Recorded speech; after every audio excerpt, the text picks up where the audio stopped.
Hi everyone, welcome to this week's lecture. So today we will be talking about Flannery O'Connor's short story, Everything That Rises Must Converge. Right. Before I start with that, let me just remind you that your first essay is due on Sunday, November 1st, right? Um, if anyone is having any issues at all writing the essay, need help still sort of gathering ideas and putting together, their arguments. Feel free to email me throughout the week um, for office hours meeting or show up on Wednesday for the meeting group, right? And you can ask questions there about the paper. But if you want me to go through your draft, for example, right, you should probably email me and do a one-on-one Zoom meeting so I can sort of walk you through things, right? Um, yeah, so this coming weekend, I will be busy, right? So try to, if you want to meet with me, try to meet with me throughout the week and up through Friday, right? Yeah, because I'll be busy in the weekend. All right, so everything that rises, right? I hope you enjoyed this reading. This is Flannery O'Connor is one of my favorite short story writers, right? She has a sort of a dark sense of humor, right, which I really enjoy. I don't know what that says about me, um, but she has a certain way of describing people, right, that is I guess, yeah, like darkly funny, right? And she sort of exaggerates this sort of her descriptions of people, right? Which kind of adds to the drama, I think, of her stories, right? And as you probably figured out, like her endings tend to be very sort of tragic. This is compared to her other short stories. I think this is pretty tamed, right? I've read short stories of hers that have, very sort of abrupt and tragic kind of endings, right? So that's kind of her style, right? Um, so I'll start by talking about the title, right? As I mentioned before, the title, the first sentence, the last sentence, right? These parts of the story, usually sort of symbolize something, right? They sort of um, embody kind of like ideas that the story will sort of tackle, right, throughout the story. So we'll start by the title, I guess. Everything that rises, right, must converge, right? So that will probably make that title probably make more sense to you, right? Once you've read the short story, the entire story, right? So everything that rises must converge, right? Converge means sort of it comes from the Latin word vergere, right, which means to sort of bend or to incline, right? And con means to together, right? So to sort of bend together, right? Um, so everything that sort of rises, right, must sort of eventually have to sort of bend together or implode, right? So think about that and think about what that means, right, in terms of what the story sort of tells, right? And what does that mean in terms of the story, right? So think about the issue of definition, right, that I talked about last time. Um, you can take just a word, right, and kind of just a word or the title, right, and try to make sense of the story just by looking at the title, right. So yeah, so that's the title, um, and I was just going to look at the first sentence here, but I want to look at the first paragraph actually, because there's a lot going on in the first paragraph. There's a lot of sort of foreshadowing, if you will, right, of what's going to happen later on. So I'll read the first paragraph. Her doctor had told Julian's mother that she must lose 20 pounds on account of her blood pressure. So on Wednesday nights, Julian had to take her downtown on the bus for a reducing class at the Y. The reducing class was designed for working girls over 50 who weighed from 165 to 200 pounds. His mother was one of the slimmer ones, but she said ladies did not tell their age or weight. She would not ride the buses by herself at night since they had been integrated, and because the reducing class was one of her few pleasures necessary for health and free, she said Julian could at least put himself out to take her, considering all she did for him. Julian did not like to consider all she did for him, but every Wednesday night he braced himself and took her. Right.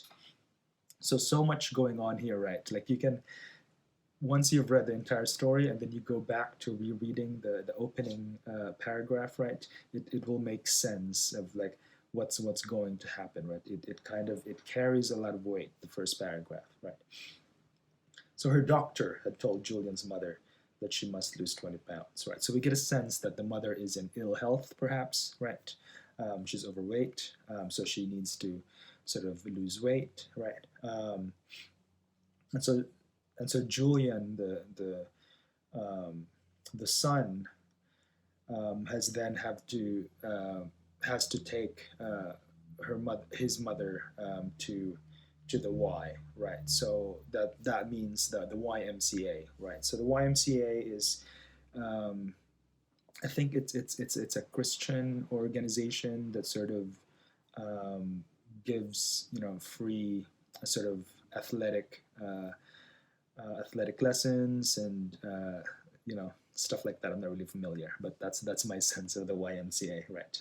But the point here, right, is that it's a religious organization, right, and it's free, right? It's a charitable organization, right? So it's free, right, to go to the YMCA, and so we get the sense that maybe they are sort of not doing so well financially, right? So they're maybe not poor, but they're um, and it's also highlighted, right, that she specifically goes there because it's free, right? Maybe they're not poor, maybe the mother is sort of cheap, right? So we get the sense of the mother as cheap, um, and the third sentence, his mother was one of the slimmer ones, but she said ladies did not tell their age or weight, right? So she's one of those people who kind of still, don't talk about age or weight. So we get a sense that she's sort of old-fashioned, perhaps, right? She's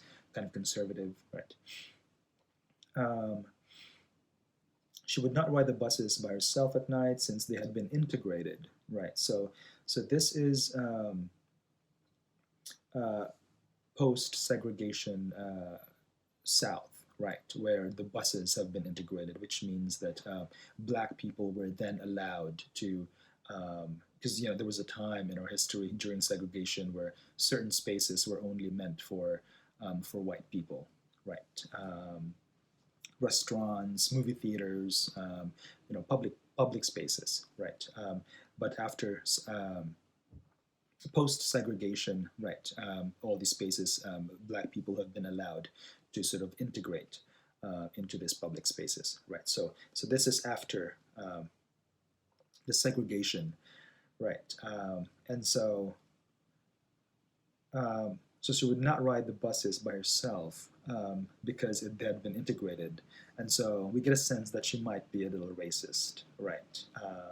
As we learn later on, she is racist, but we get a sense here that she is scared of black people, or scared of having to be in a bus with black people, right?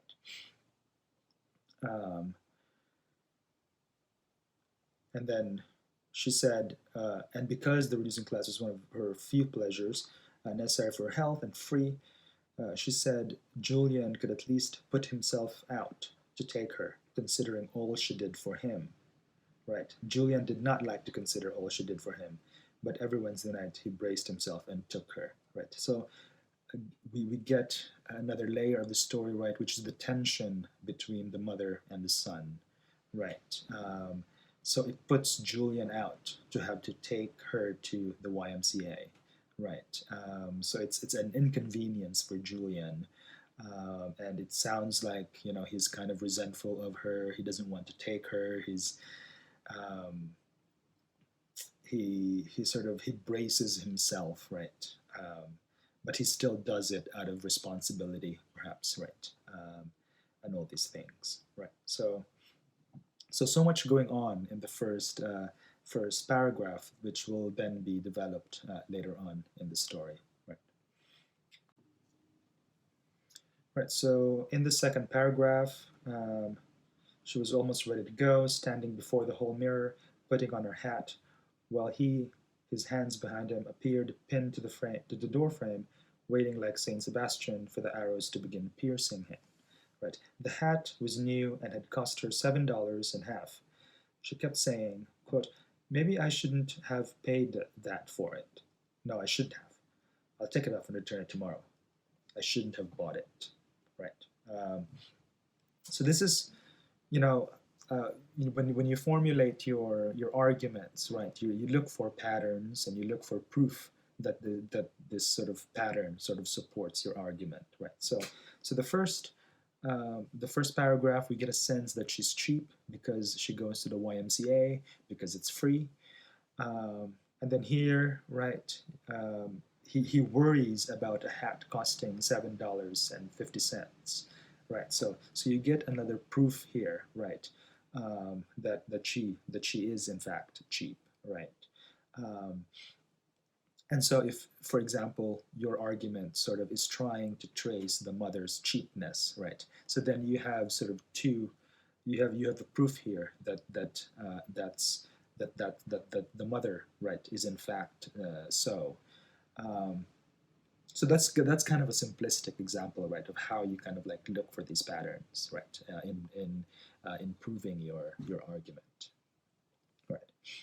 Um, all right. So another thing that like I mentioned, right, I like Flannery O'Connor's descriptions of people, right, and how she describes sort of the faces of people, the hair, and their sort of body parts, right. And it's interesting because it's the way that she describes these people, right. They're it's not sort of like romanticized, right? It's not romantic in a way, right? It's sort of abject.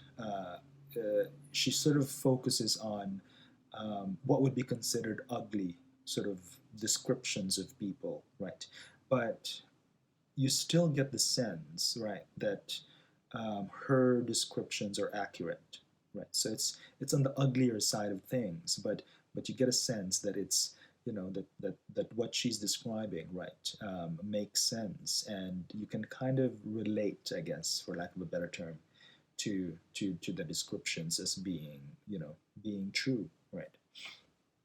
Um, so one example, right, middle of page one.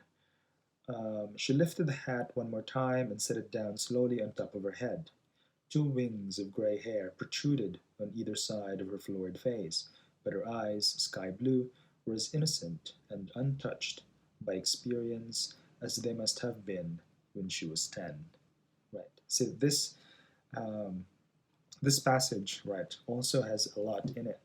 Um, and yeah, the description of the two wings of gray hair protruded on either side of her florid face. Right. So you can imagine, like how old people, they have sort of this white patch of hair just on the side, right? So that description, once I read that, right, it automatically registered to me, oh, that's what she looks like, right? Um, so like you see an old person, right? Um, Her eyes, sky blue, were as innocent and untouched by experience as they must have been when she was 10, right? So you get the picture of this old lady, right? But then following that description of that old lady description, right? She's then described as innocent and untouched, right? As if she was 10, right? So we get this juxtaposition of a description of an old person who is also kind of has childish qualities, right? So this idea of the mother being described in childish terms, right, is very much, and I'm sure you've noticed this in the reading. It's consistent throughout the story, right? There is a sense that she is described as childish, right? And I'll point out a couple more examples of that later on, right? So that childishness, right? Like what you'll want to think about what you might be able to do with that, right? Why is she described as childish, and um, what is the story doing? Because usually, right, in traditional stories, you get characters that are old who are supposed to be sort of sources of wisdom, right? And age is supposed to be, this is the sort of typical Aristotelian. Aristotle is a is a Greek philosopher who sort of wrote the Nicomachean Ethics, and this idea of how sort of we develop as humans, right? Through experience, through education, through philosophy. We develop through age and through experience. We develop into wiser sort of people as we grow old, right? So that's supposed to be the trajectory of the human, right? The older you become, the wiser you become, right? So that's sort of like the sort of traditional flow, like development of the human, right? But of course, here it's almost a flip, right? She's describing this old person that is turning out to be more childish, right, at old age, and so you'll want to consider what that's doing, right, in the story. All right, continuing on, kind of the bottom part of page one, right? He opened the door himself and started down the walk to her. Sorry, he opened the door himself and started down the walk to get her going. The sky was a dying violet, and the houses stood out darkly against it, bulbous liver-colored monstrosities of a uniform ugliness, though no two were alike. Since this had been a fashionable neighborhood 40 years ago, his mother persisted in thinking they did well to have an apartment in it. Right.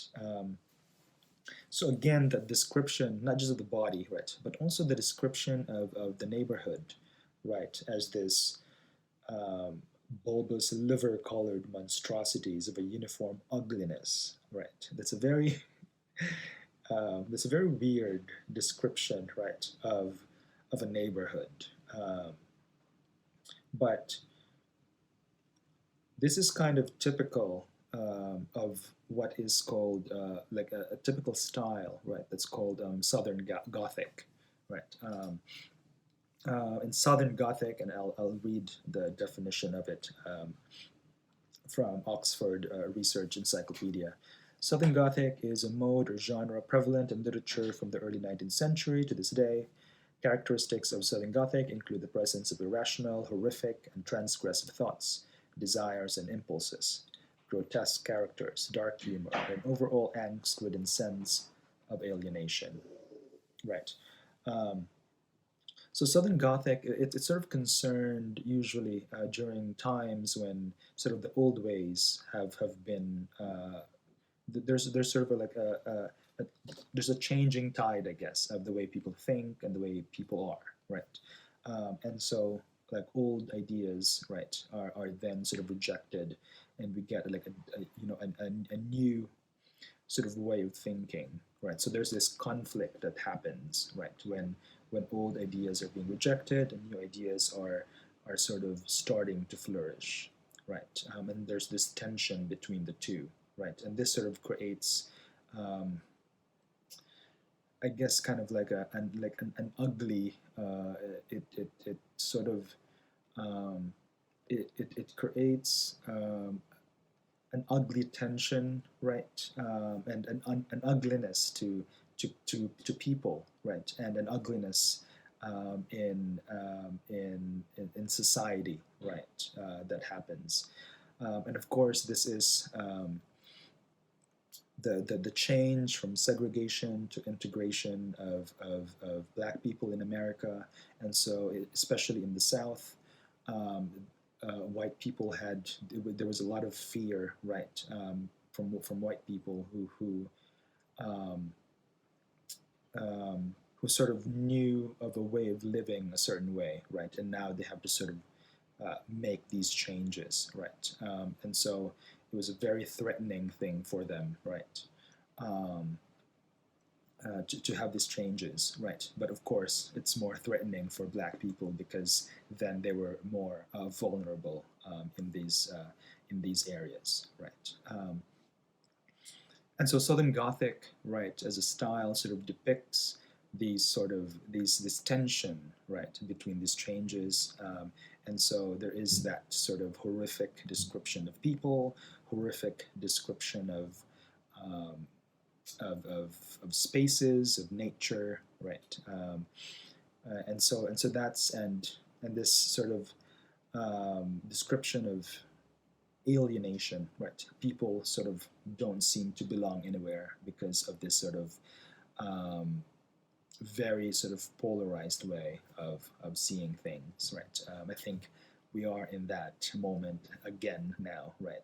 There's a very sort of polarized way of seeing things. There's a lot of tension, right, in society right now, um, and right. So that is the sort of the style that Flannery O'Connor is also known for, which is Southern Gothic, right? And again, if you're interested in that, then you can sort of you can argue that Southern Gothic. Um,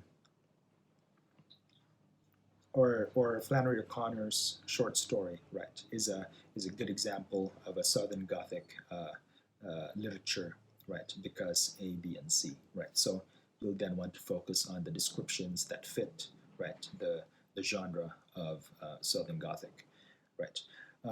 When you focus on style, right, you focus on style, you focus on what descriptions are being made, right, and this is Southern Gothic, right? That's all cool, but you'll want to develop that right into like what's the sort of over like social or cultural significance of um, the Southern Gothic style, right? So then that you'll develop that argument into the tensions, right? What's going on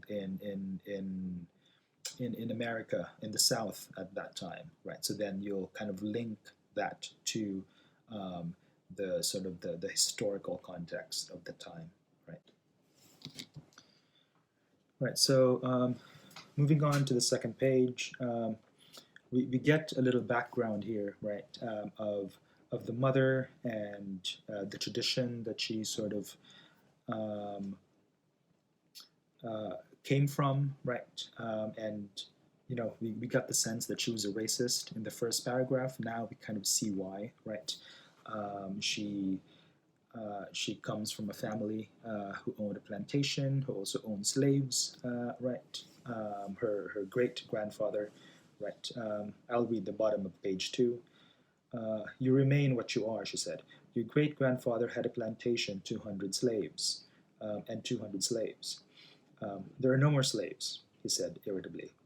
Um, they were better off when they were, she said.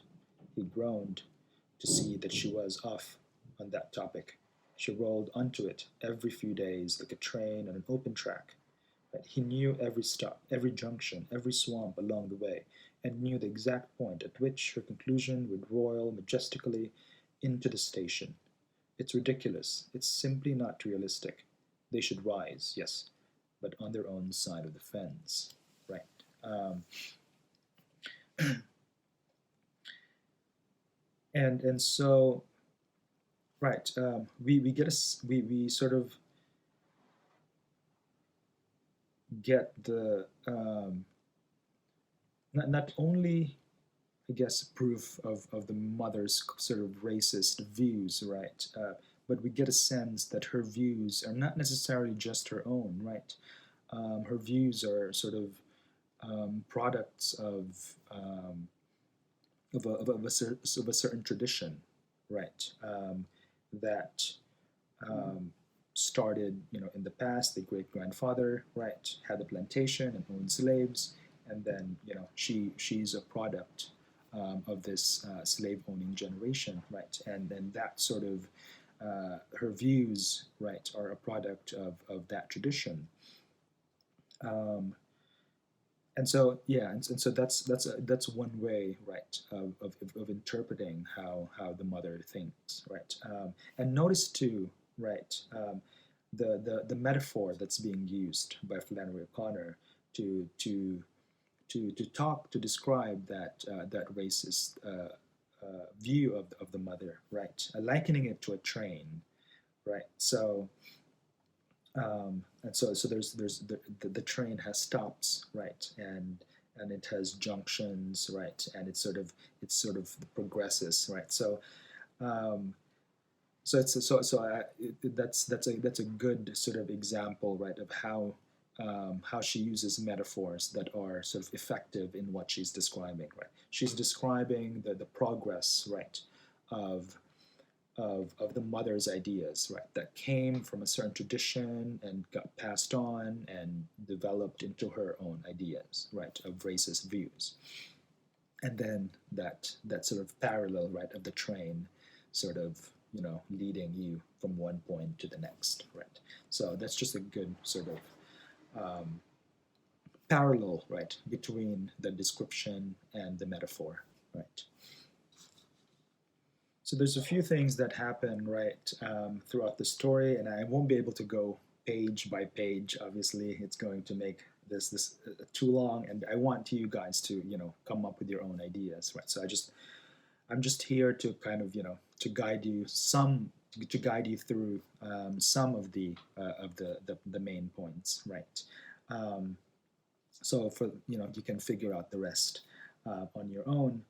Um, but Right. So the whole story happens, I guess, not even in one day, right? But just in a couple of hours, right? Where they were getting ready to go to the YMCA. They get out of the house. They go to the bus. And a lot of the time that was sort of spent in the narrative of the story is in the bus, right? Um, so you also want to think about the significance of the bus, right, during this time period, right? Um, if you're interested in that, right, and link that to segregation and desegregation, right, during um, the civil rights movement in the late 50s, early 60s, right? Which was the time that Flannery O'Connor was sort of writing these stories, right? Um, right. So they go into the bus, and the bus was when the mother went in, right? The bus was filled only with white people, so she was kind of relieved, right? Um, that she didn't have to share the bus with black people, right? And we get a sense that this was, other people in the bus also had that same feeling, right? So she shared this sort of sentiment with other white people in the bus, right? But Julian, on the other hand, right? Julian is an interesting character because, on the one hand, he's sort of woke, right? He's sort of educated in the university, and so he sort of understands racial inequality, right? And he does not like, right, that his mother is a racist. He resents her for it, right? And he wants her to change her ways, and He wants her to learn a lesson, right? And so Julian sort of goes into the bus, hoping that there would be a black person there, right? So that because he wants his mother to feel uncomfortable, right? Um, so on the one hand, we see a character that is aware of racial inequality, who resents the mother for being racist, right? But then on the other hand, right, if you kind of observe how he goes about sort of teaching um, his mother a lesson, right, it's kind of, you also get the sense that it's not right, right? Yeah, it's he's he's sort of playing games, right, with the mother, in terms of making her uncomfortable, right. He sort of so eventually, a black man goes into the bus, right, and sits next to him, and he sort of asks him for a lighter, even though he didn't smoke, just to kind of piss off the mom, right. And and then there's this mother and son, black mother and son who goes into the bus, right. um, and that was kind of that scene, right, was actually, there's a lot of sort of metaphor in that, right, a sort of mirroring, right, because obviously we have the mother and Julian, mother and son, right, and then well, white mother and son, right, and then we get this two characters, a black mother and son, right, who goes into the bus, and there are some sort of similarities, right, right off the bat, right, they go in, and then the young black boy sits next to the mother, right, and then the black mother sits next to Julian, right. And so that sort of O'Connor kind of gives us a little parallel there, right?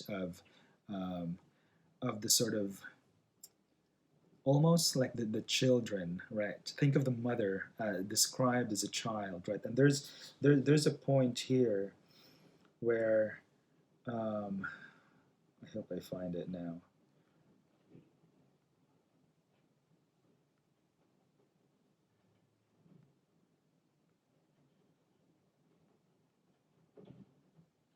No, I can't find it. But but the mother was sitting next to the black kid, right? And their feet were described as dangling on the chair because it didn't reach um, the floor. I'm guessing the mother is kind of short, right? So this dangling feet, right? There's something very childish about that description, right? So the mother is almost paralleled to the son, right? To the black boy, right? And then Julian is kind of parallel to the black mother, right? Um, so there is that sort of mirroring, right? Um, but on the other hand, on the flip side too, there is the black lady is also kind of a mirror image of the mother, right? Wearing the hat, wearing a nice dress, right? Um, and so I'll let you sort of think about what that might mean, right? In terms of how O'Connor sort of gives us sort of a black mirror image of the mother and Julian, the main characters, right? What does that mean in terms of the story, in terms of how O'Connor, I guess, thinks about race relations in America, right?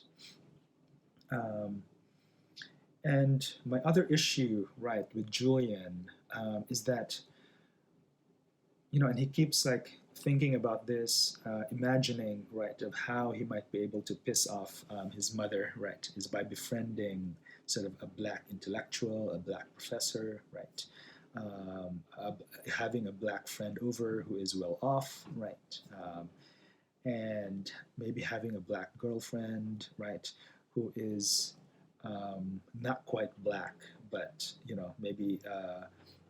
an interracial woman, right? Just to screw with his mother, right?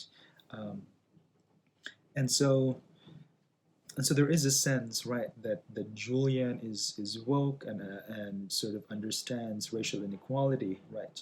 But but his idea of progress, right, is also sort of dependent on um, allowing black people to integrate, but only if they are successful, they're a professor, they're intellectual, right? When they're in that level, right? So, what do you do with sort of non-intellectual, non-sort of successful black people, right? So that's a question that Julian sort of doesn't seem to. I'm sensing that that's sort of a blind side, right, of Julian, right? So um, that could be right a criticism of his character, right? This idea of the model minority, right? We only accept you if you are, successful and well off and you're smart, right? But what do you do with the rest of them, right? Is the question. Um, right. So that happens, right? A lot of things happen in the bus, and eventually they get off the bus, and the mother wanted to give a nickel to the black boy, right? Um, and Julian was very upset by this and you know, did not want his mother to give the boy a nickel because there is a history of sort of white ladies or white men sort of giving black boys a nickel, right? That is very offensive to them because that's I guess the history, right, of just sort um, of black people's dependent on their white masters, right? And so that act, right, of the mother giving the kid a nickel, right, sort of is not a simple act of generosity, right? It's sort of it carries with it a history of oppression, right, and sort of inferiorizing black people, right, and and of course the mother does it, right, because that's all she knows and she thinks it's a generous thing to do, right, and so she does it. She didn't even get a nickel, right? She gets a penny, right, um, and she gives it to the boy, and then the boy's mother. It's not clear what exactly she did, right? Because it was the description was from the point of view of Julian, right? And Julian just saw a fist, a black fist, right, and the red pocketbook kind of like flying by, right? So it's not clear if if the black lady slapped or punched or whatever, right? But she did something, right? That sort of she hit the mother, right? And she was on the ground. And and Julian's first impression was not it was not concern, right, of the mother's health, but it was mostly um, it was a satisfaction, right, of being proven right, right, um, and she takes, or no, Julian, I mean, Julian takes sort of pleasure, right, um, in in what happened to the mother, right, perhaps partly because he wanted to teach the mother a lesson, right, but I think a bigger part of it, which is very problematic, right, of Julian's character, is how much he sort of takes pleasure in the fact that he is proven right, right, and that's, I think, a sort of a flaw in his character, right? He's more interested in being proven right than in actually sort of um, advocating right for racial justice and whatever. Um, so yeah, so that's one way that you might be able to, because of course Julian, Flannery O'Connor does not just give us characters that are black and white, right? No pun intended. Um, she gives us complex characters, right? The mother is not just this horrible uh, racist woman, right? But she also is a product of her time. She has complexities, right? And Julian, right? Julian also is not a perfect woke person, right? He knows about issues because he went to college, right? But also he has blind sides, and he sort of he's a typical kind of naive, smart person who just enjoys being right all the time, right? And so yeah, so the characters have their complexities, right? Right. So it seems it's not clear, but it seems like the mother getting punched, right, sort of caused her to, I don't know, have some kind of heart attack or stroke, or something happened, right, that she was not in the right mind after that, right?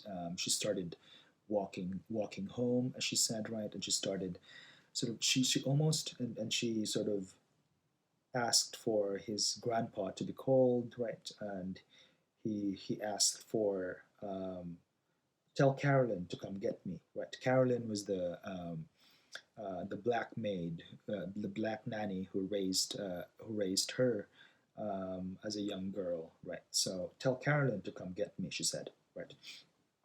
And so it seems like she was brought back to when she was a little girl, right? Having been punched and maybe going through the stroke, right?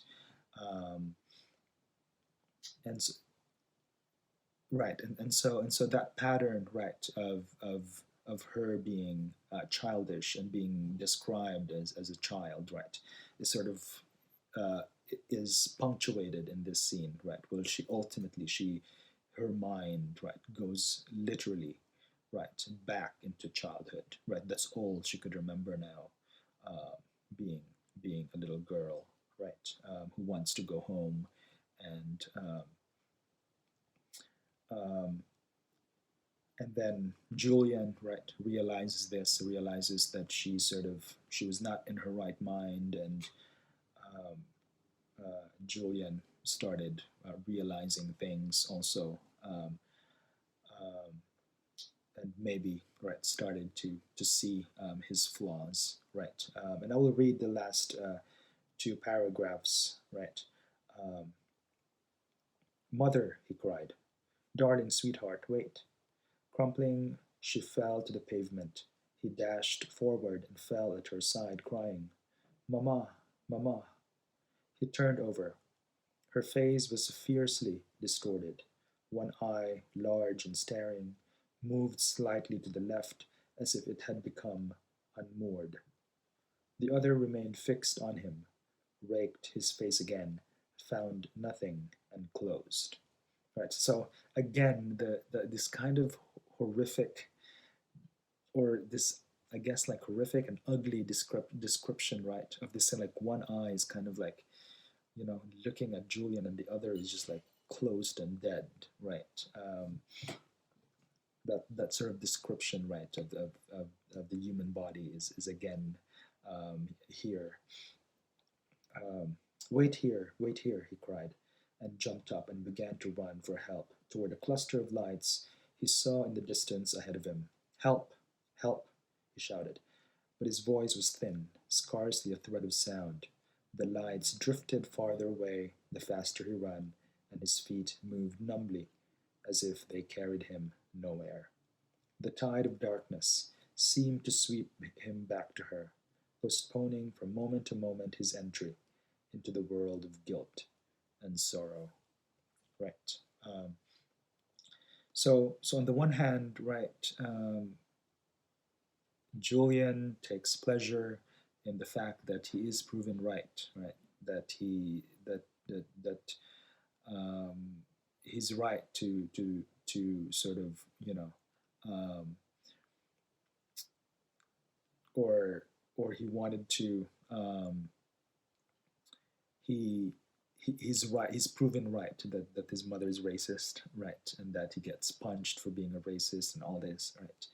Um, but then on the other hand, right, we get a sense of how that pleasure, right, when the mother is now sort of dead, um, or it's presumed dead, I guess, right.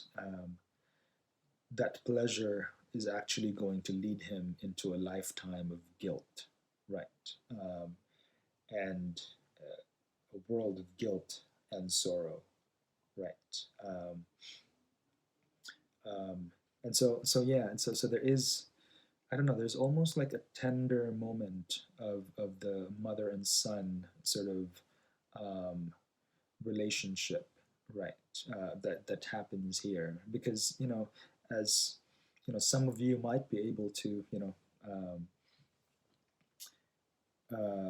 relate to this sort of dynamic, right? This dynamic of a generational conflict, if you will, right? With your parents, right? But towards the end, right? Like it's not. Um, it's never a consolation that you're proven right, right? Like even if you're right, it's not a solace, right? It doesn't make you feel good, right? When your mother is dead. Um, so here, right? Even though Julian is proven wrong, proven right, right? That's not that's not going to be that's not going to redeem him, right? But what's going to happen to him is a lifetime of guilt and sorrow, right? So it's a very dark sort of ending, right? Not hopeful at all. Um, but this is the kind of story that it does, right? It makes you sort of question different sort of personalities in relation to sort of social, cultural sort of events, right? And how these political events sort of manifest in relationships between you know mother, father, family relations, right? Um, right, and lastly, I want you to um, think of the mother, right? The mother is not named. The mother is just called the mother, right? So what does that mean, right?